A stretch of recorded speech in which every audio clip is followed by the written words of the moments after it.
വാർത്തകളുടെ വിശദാംശങ്ങളിലേക്ക്. സ്ഥാനാർത്ഥിത്വം നിഷേധിച്ചതിനെ തുടർന്ന് ഇടഞ്ഞു നിൽക്കുന്ന കെ.വി. തോമസിനെ അനുനയിപ്പിക്കാൻ പ്രതിപക്ഷ നേതാവ് രമേശ് ചെന്നിത്തല നടത്തിയ ചർച്ച പരാജയപ്പെട്ടു. കേരളത്തിൽ പ്രചാരണത്തിന് വരണമെന്ന രമേശിന്റെ ആവശ്യം കെ.വി. തോമസ് തള്ളി. മുൻ പ്രധാനമന്ത്രി ഡോക്ടർ മൻമോഹൻ സിംഗും അഹമ്മദ് പട്ടേലും കെ.വി. തോമസുമായി സംസാരിച്ചു. കെ.വി. തോമസുമായി സംസാരിക്കാൻ രാഹുൽ ഗാന്ധിക്ക് സോണിയാഗാന്ധി നിർദ്ദേശം നൽകി. കോൺഗ്രസിന്റെ സമുന്നത നേതാവാണ് തോമസ് എന്നും പാർട്ടി ഇനിയും അദ്ദേഹത്തിന്റെ സേവനം പ്രയോജനപ്പെടുത്തുമെന്നും കൂടിക്കാഴ്ചയ്ക്ക് ശേഷം രമേശ് ചെന്നിത്തല പറഞ്ഞു. ഞങ്ങൾ തമ്മിൽ സംസാരിച്ചു. പാർട്ടി അദ്ദേഹത്തിന്റെ സേവനങ്ങൾ ഇനിയും പാർട്ടി വിവിധ തലങ്ങളിലായി അത് പ്രയോജനപ്പെടുത്തും എന്നാണ് എൻ്റെ പൂർണ്ണമായ വിശ്വാസം. കോൺഗ്രസ് പാർട്ടിയുടെ വിവിധ തലങ്ങളിൽ നടക്കുന്ന ചർച്ച ഫൈനൽ തീരുമാനം എടുക്കേണ്ടത് കോൺഗ്രസ് തെരഞ്ഞെടുപ്പ് സമിതിയാണല്ലോ. ഏതായാലും ഇതേ സംബന്ധിച്ച് മറ്റു കാര്യങ്ങളൊന്നും എനിക്ക് പറയാനില്ല.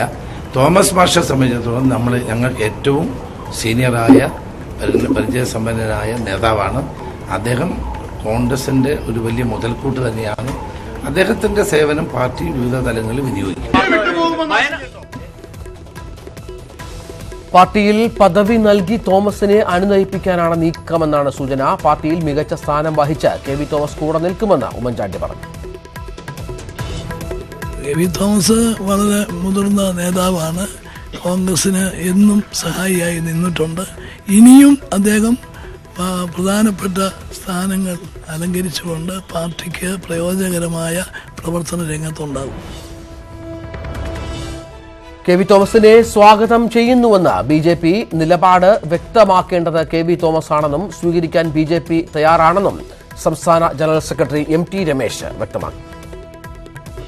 കാര്യത്തിൽ അദ്ദേഹത്തിന്റെ നിലപാട് വ്യക്തമാക്കേണ്ടത് ബി.ജെ.പി. രാഷ്ട്രീയമായി സഹകരിക്കാൻ അദ്ദേഹത്തിന് താല്പര്യമുണ്ടെങ്കിൽ അദ്ദേഹത്തെ സന്തോഷപൂർവ്വം സ്വീകരിക്കാൻ ബി.ജെ.പി. തയ്യാറാവും. കെ.വി. തോമസിനെ പോലെ ദീർഘകാലം പൊതുപ്രവർത്തന പാരമ്പര്യമുള്ള ഒരാൾ, പല പ്രാവശ്യം പാർലമെന്റ് മെമ്പറായിട്ടുള്ള ആളുകൾ, അത്തരമുള്ള ആളുകൾ കോൺഗ്രസ് രാഷ്ട്രീയം ഉപേക്ഷിച്ചുകൊണ്ട് ബി.ജെ.പി. സ്വീകരിക്കാൻ തയ്യാറുണ്ട്. ഞങ്ങൾ സ്വാഗതം ചെയ്യും.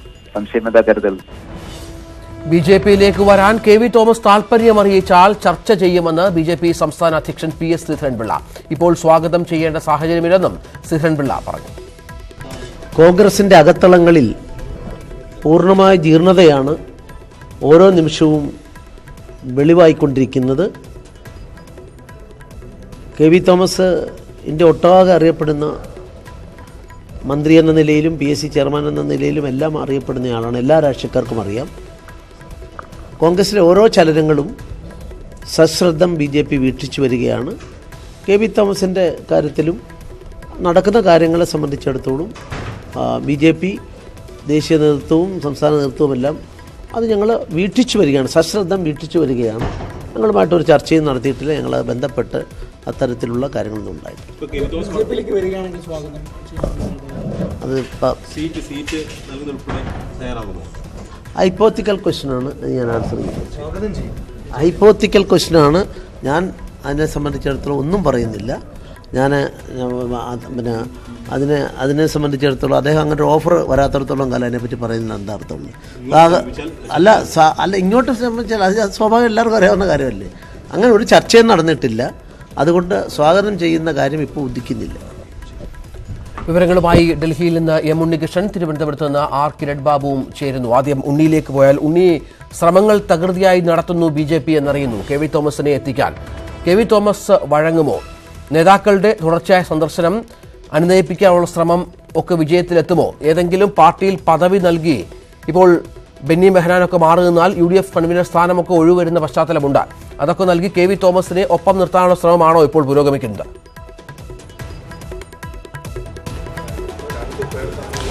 രഞ്ജിത്ത്, കെ.വി. തോമസിനെ അനുനയിപ്പിക്കാനുള്ള ആദ്യ ശ്രമം പരാജയപ്പെട്ടിരിക്കുന്നു. പ്രതിപക്ഷ നേതാവ് രമേശ് ചെന്നിത്തലയാണ് കെ.വി. തോമസിന്റെ ഡൽഹിയിലെ ബൽവന്ത് റായ് മേത്താലയിലുള്ള വസതിയിൽ എത്തിക്കൊണ്ട് അദ്ദേഹവുമായി അനുനയ സംഭാഷണം നടത്തിയത്. ഏതാണ്ട് അരമണിക്കൂറിലധികം നടന്ന കൂടിക്കാഴ്ചയിൽ കെ.വി. തോമസ് പൊട്ടിത്തെറിക്കുകയാണ് ചെയ്തിരിക്കുന്നത്. ഒരു തരത്തിലുള്ള അനുനയത്തിനും താനില്ല. ഇപ്പോൾ ഈ നാടകം കളിക്കേണ്ട ആവശ്യം എന്താണെന്നാണ് കെ.വി. തോമസ് ചോദിച്ചിരിക്കുന്നത്.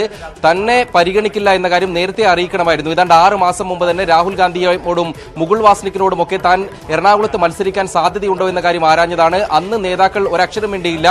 മറിച്ച് അവസാന നിമിഷത്തിൽ തന്നെ മുൻകൂട്ടി അറിയിക്കുക പോലും ചെയ്യാതെയാണ് ഇങ്ങനൊരു തീരുമാനം കൈക്കൊണ്ടിരിക്കുന്നത്. മാധ്യമങ്ങളിൽ വാർത്ത വന്നപ്പോൾ മാത്രമാണ് താൻ അറിഞ്ഞിരിക്കുന്നത്. അപ്പോൾ ഈ ഒരു നാടകത്തിന്റെ ആവശ്യം എന്താണെന്നാണ് രമേശ് ചെന്നിത്തല ചർച്ചയ്ക്ക് എത്തിയപ്പോൾ തന്നെ KV തോമസ് ചോദിച്ചത്. അതുകൊണ്ട് തന്നെ ഒരു അനുനയത്തിനും താനില്ല.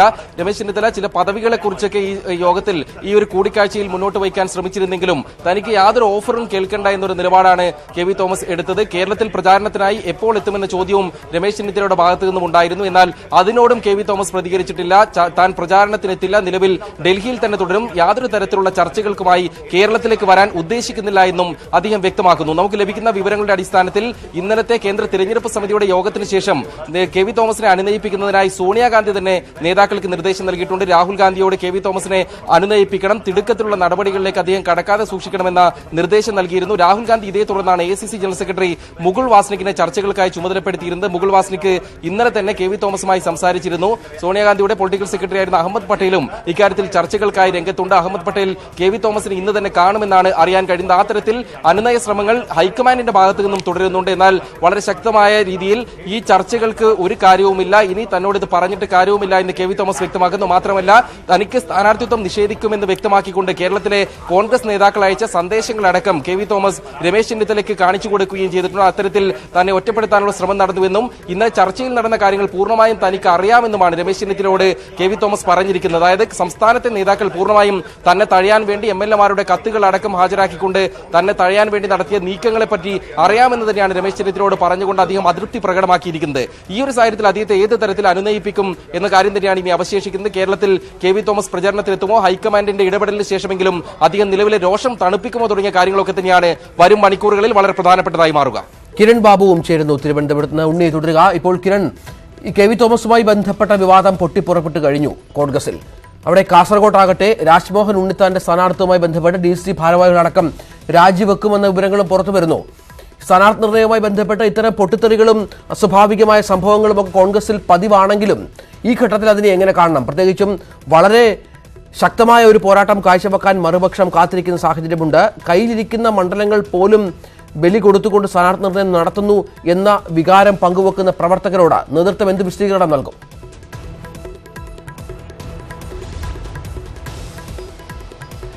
രഞ്ജിത്ത്, കാസർഗോഡ് സംഭവവും KV തോമസിന്റെ സംഭവത്തെയും രണ്ടായി തന്നെ കോൺഗ്രസിന് കാണേണ്ടി വരും. കാസർഗോഡ് DCC-യിലുണ്ടായ പ്രതിഷേധങ്ങൾ, പൊട്ടിത്തെറികൾ, ഇത് കോൺഗ്രസിൽ എല്ലാ കാലത്തും ഏത് സ്ഥാനാർത്ഥി വന്നാലും ഉണ്ടാവുന്നതാണ്. മുൻകാലങ്ങളെ അപേക്ഷിച്ച് ഇത്തവണ വളരെ കുറവാണെന്ന് വേണം പറയേണ്ടത്. അത്തരത്തിൽ കോൺഗ്രസ് നേതൃത്വത്തിന് അത് വലിയ അളവിൽ ആശ്വസിക്കാം. അല്ലെങ്കിൽ സാധാരണ സ്ഥാനാർത്ഥി പ്രഖ്യാപിച്ചു കഴിഞ്ഞാൽ രണ്ടാം ദിവസം മുതൽ ആ മണിക്കൂർ മുതൽ കോൺഗ്രസ് നേതൃത്വത്തിന്റെ പ്രധാനപ്പെട്ട ഉത്തരവാദിത്വം സ്ഥാനാർത്ഥിയെ പ്രചരണത്തിന് ഇറക്കുന്നതിനപ്പുറത്തേക്ക് ഇത്തരം പൊട്ടിത്തെറികൾ പരിഹരിക്കാൻ വേണ്ടിയുള്ള ചർച്ചകൾ നടത്തുക എന്നുള്ളതാണ്. പക്ഷേ KV തോമസിന്റെ വിഷയത്തിൽ അത്ര എളുപ്പമല്ല. KV തോമസ് ഒരു മുതിർന്ന നേതാവാണ്, സംസ്ഥാന മന്ത്രിയായിരുന്ന ആളാണ്, നിരവധി തവണ MLA-യും MP-യും ആയിരുന്നെയും കേന്ദ്രമന്ത്രിയായിരുന്ന മുതിർന്ന നേതാവാണ്, നിർണായക സ്വാധീനമുള്ള ഒരു പ്രത്യേക സമുദായത്തിനിടയിൽ വലിയ സ്വാധീനമുള്ള നേതാവ് കൂടിയാണ് KV തോമസ്. ഇതെല്ലാം കൂടി പരിഗണിക്കുമ്പോൾ അദ്ദേഹത്തെ പോലെ നേതാവ് സ്ഥാനാർത്ഥി നിർണയത്തിന് തൊട്ടു പിന്നാലെ വലിയ ആരോപണമാണ് നേതൃത്വത്തിനെതിരെ ഉന്നയിച്ചിരിക്കുന്നത്. പ്രധാനമായും പുതിയ രാഹുൽ ഗാന്ധിയുടെ നേതൃത്വത്തിനെതിരെ, പേര് പറയുന്നില്ലെങ്കിലും രാഹുൽ ഗാന്ധിയുടെ നേതൃത്വത്തിനെതിരെയും സംസ്ഥാനത്തെ എല്ലാ പ്രധാന നേതാക്കൾക്കെതിരെയുമാണ് അദ്ദേഹം ആരോപണം ഉന്നയിച്ചിരിക്കുന്നത്. ഇത് അങ്ങനെ നിസ്സാരമായി തള്ളിക്കളയാനാവില്ല. KV തോമസിനെ BJP അടക്കം യിലേക്ക് KV തോമസ് നാളെ പോകാൻ സാധ്യതയുണ്ടോ എന്നുള്ളതല്ല വിഷയം. BJP അടക്കം ഈ ഒരു സാധ്യത തുറന്നിടുന്നത് അവിടെ സ്ഥാനാർത്ഥിയായി KV തോമസ് ഏതെങ്കിലും തരത്തിൽ ഒരു ബദൽ ആയി വന്നു കഴിഞ്ഞാൽ സ്ഥാനാർത്ഥിയാവുകയോ അല്ലെങ്കിൽ മാറി നിൽക്കുകയോ ചെയ്താൽ പോലും അത് ഹൈബിയുടെ വിജയസാധ്യതയെ ബാധിക്കാൻ സാധ്യതയുണ്ട്. കേരളത്തിലെ IA ഗ്രൂപ്പുകളുടെ എല്ലാം നേതാക്കൾ പറഞ്ഞാൽ കേരളത്തിലെ മഹാഭൂരിപക്ഷം പ്രധാന നേതാക്കളും ഒരുമിച്ച് കൂടിയെടുത്ത ഒരു തീരുമാനം കൂടിയാണ്. അതാണ് KV തോമസിനെ ഇപ്പോൾ കൂടുതൽ വേദനിപ്പിക്കുന്നതും മുറിപ്പെടുത്തുന്നതും. KV തോമസിനെ പോലൊരു നേതാവിനെ ഒഴിവാക്കാൻ തീരുമാനിക്കുമ്പോൾ എല്ലാവരും കൂടി ഒരുമിച്ച് നിന്നുകൊണ്ട് ഇത്തരം ഒരു നീക്കം നടത്തേണ്ടിയിരുന്നില്ല. ചില ജില്ലയിൽ നിന്നുള്ള ചില പ്രമുഖ MLA-മാരുടെ അടക്കം KV തോമസിനെ MP സ്ഥാനത്തേക്ക് പരിഗണിക്കരുത്, അല്ലെങ്കിൽ സ്ഥാനാർത്ഥിയായി പരിഗണിക്കരുത് എന്ന രീതിയിൽ ഹൈക്കമാൻഡ് കത്തടക്കം അയച്ചിരുന്നു. ഈ ഹൈക്കമാൻഡോടുള്ള ചർച്ചയിലടക്കം ഹൈക്കമാൻഡ് കർശനമായി KV തോമസിന്റെ പേര് നിർദ്ദേശിച്ചാൽ മാത്രം KV തോമസ് മതി, അല്ലെങ്കിൽ കേരളത്തിന്റെ അഭിപ്രായമാണ് കേൾക്കുന്നതെങ്കിൽ പകരം ഹൈബിയുടെ വരട്ടെ എന്ന നിലപാടാണ് സ്വീകരിച്ചത്. ഇത് മുൻകൂട്ടി എന്തുകൊണ്ട് അറിയിച്ചില്ല എന്നുള്ള ഒരു ചോദ്യമാണ് KV തോമസ് ഉന്നയിക്കുന്നത്. അത്തരമൊരു തന്റെ സ്ഥാനാർത്ഥിത്വം നിഷേധിച്ചതാണ് അദ്ദേഹത്തെ ഏറ്റവും കൂടുതൽ വേദനപ്പെടുത്തെങ്കിലും അത് മുന്നിൽ നിർത്തിക്കൊണ്ടൊരു ചോദ്യം ഉന്നയിക്കാൻ സ്വാഭാവികമായി മറുചോദ്യങ്ങൾ വരാം. ഇത്രകാലം കോൺഗ്രസ് വലിയ പരിഗണന നൽകിയ നേതാവാണ്. MLA ആക്കി, മന്ത്രിയാക്കി, MP ആക്കി, വീണ്ടും കേന്ദ്രമന്ത്രിയാക്കി, അങ്ങനെ എല്ലാ തരത്തിലും ഒരു കാലത്തും KV തോമസിനെ പാർട്ടി തഴഞ്ഞിട്ടില്ല. എല്ലാ കാലത്തും പാർട്ടിയുടെ അംഗീകാരവും പാർട്ടിയുടെ എല്ലാവിധ പരിലാളനയും ഏറ്റ നേതാവാണ് കെ വി തോമസ്. അവസാനം സീറ്റ് കിട്ടാത്തപ്പോൾ മാത്രം എന്തുകൊണ്ട് ഇങ്ങനെ ഒരു ചോദ്യം വരുന്നു? ഇത് മുൻകൂട്ടി കണ്ടുകൊണ്ട് തന്നെയാണ് അദ്ദേഹം അതിന് പകരമായി എന്നെ എന്തുകൊണ്ട് നേരത്തെ അറിയിച്ചില്ല, എന്നെ പോലെ മുതിർന്ന നേതാവിനെ ഒഴിവാക്കുമ്പോൾ നിങ്ങളെല്ലാവരും കൂടി ഗൂഢാലോചന നടത്തി ഒഴിവാക്കി എന്ന മട്ടിലാണ് അദ്ദേഹം പ്രചരിപ്പിക്കുന്നത്. ഇതിന് മറുപടി പറയാൻ തൽക്കാലം സംസ്ഥാന നേതാക്കൾക്ക് ബുദ്ധിമുട്ടുണ്ട്. സംസ്ഥാന നേതാക്കളെല്ലാം എടുത്ത നിലപാട് തിരിച്ചറിയാനും അല്ലെങ്കിൽ അതെന്താണ് ഈ കമ്മിറ്റിയിൽ നടന്നതെന്ന് അറിയാനും ശേഷിയുള്ള നേതാവാണ് കെ വി തോമസ്. ആ തരത്തിലുള്ള ബന്ധങ്ങൾ കെ വി തോമസിന് ഇപ്പോഴുമുണ്ട്. സംസ്ഥാന നേതൃത്വത്തിന്റെ പൊതുവായ നിലപാട് തനിക്കെതിരായിരുന്നു. ഇത് തന്നെ പലപ്പോഴും ഒഴിവാക്കാൻ വേണ്ടിയാണ് ഈ വികാരമാണ് ഇപ്പോൾ കെ വി തോമസ് പങ്കുവെക്കുന്നത്. കെ വി തോമസിനെ സംബന്ധിച്ച് ബി.ജെ.പി ഇങ്ങനെ ഒരു വലയെറിയുന്നെങ്കിലും ആ വലയിലേക്ക് തൽക്കാലം വീഴാനുള്ള സാധ്യത വളരെ കുറവാണ്. പക്ഷേ അപ്പോഴും നമ്മൾ ശ്രദ്ധിക്കേണ്ടത്, ഞാൻ ബി.ജെ.പിയിലേക്ക് ഇല്ല എന്ന് ഉറച്ച ശബ്ദത്തിൽ പറയാൻ കെ വി തോമസിനെ പോലെ ഒരു മുതിർന്ന നേതാവ് തയ്യാറാവുന്നില്ല. നേരത്തെ തന്നെ ബി.ജെ.പിയിലെ പ്രധാന നേതാക്കളുമായി പ്രത്യേകിച്ച് ദേശീയ നേതൃത്വവുമായി വളരെ അടുത്ത ബന്ധമുള്ള ഒരു നേതാവ് കൂടിയാണ് കെ വി തോമസ്.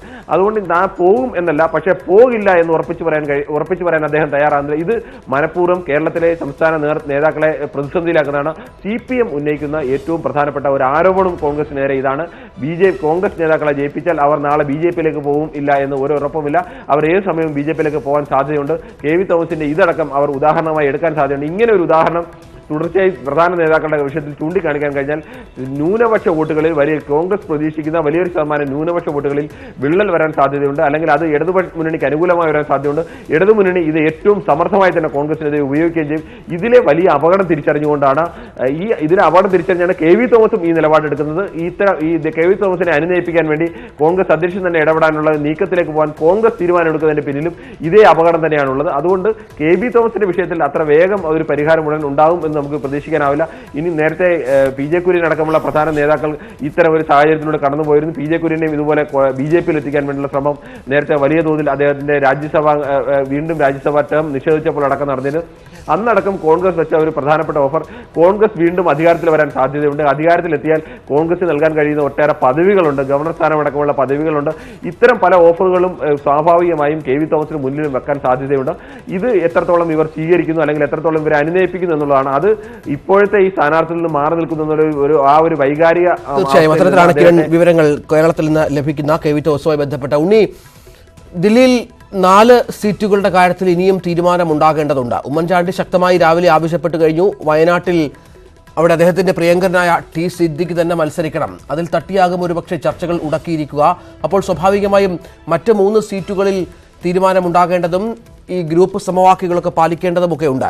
അത്തരം ചർച്ചകൾ ആരംഭിച്ചു കഴിഞ്ഞു ഈ കെ വി തോമസുമായി ബന്ധപ്പെട്ട തിരക്കിനിടയിൽ. വൈകുന്നേരത്തോടുകൂടി ഈ 4 സീറ്റുകളിലും പ്രഖ്യാപനം ഉണ്ടാകുമെന്ന് കരുതാമോ?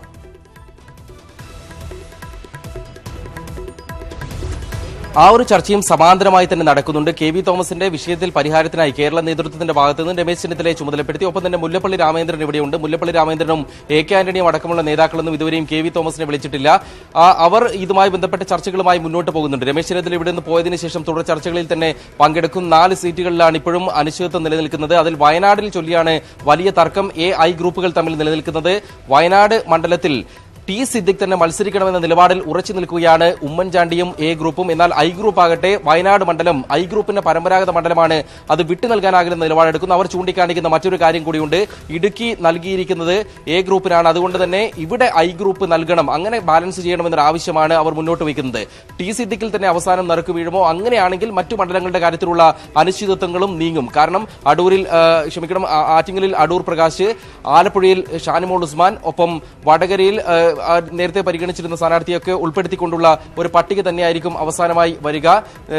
ഈ വടകരയിൽ ഇനി കൂടുതൽ കരുത്തുറ്റ ഒരു സ്ഥാനാർത്ഥി വേണമോ എന്ന കാര്യത്തിലും ചർച്ച നടക്കേണ്ടതുണ്ട്. വിദ്യാബാലകൃഷ്ണന്റെ പേരാണ് ഏറ്റവും ഒടുവിൽ ചർച്ചയ്ക്കായി വന്നിരുന്നത്. അപ്പോഴും പറയുന്നത് ശക്തമായി PJ രാജനെ ഒരു രാഷ്ട്രീയ വെല്ലുവിളി ഉയർത്താൻ തക്ക അനുഭവ പരിചയമുള്ള ഒരു നേതാവല്ല എന്ന മട്ടിലാണ് വിമർശനങ്ങൾ അവിടെ പ്രാദേശികമായി തന്നെ ഉയരുന്നത്.